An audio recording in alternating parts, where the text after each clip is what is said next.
விஷயத்துல நீங்க சொல்றதை செஞ்சிருக்கீங்களா? நீங்க நிறைய பேர்கிட்ட பணம் தரேன்னு சொல்லிட்டு பணம் தரலையா?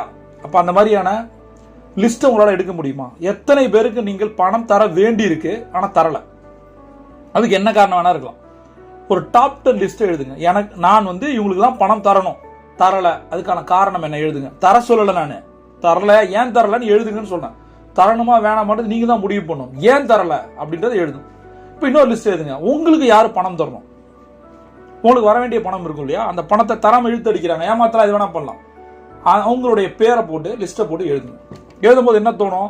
இவங்கள்ட்ட தானே இவ்வளவு பணம் வர வேண்டியிருக்கு. அப்ப எதுக்கு சொல்றேன், இந்த ரெண்டு விஷயத்தையுமே அஃபர்மேஷனா கன்வெர்ட் பண்ணி அதிகாலை உட்காந்து நீங்க லுக் லைக் எ மெடிடேஷன் அது மாதிரி யோசி, மனசுக்குள்ள வச்சு ஒரு செல்ஃப் டாக்கை போட்டு அப்படியே மைண்ட்ல இவ்வளவு பேருக்கு நான் பணம் தரணும், என்னால முடிஞ்ச வரைக்கும் நான் தர ட்ரை பண்றேன், நாளையில இருந்து நான் தர ட்ரை பண்றேன், 10 பேர்ல 3 பேருக்கு நான் கண்டிப்பா தந்தாகணும்.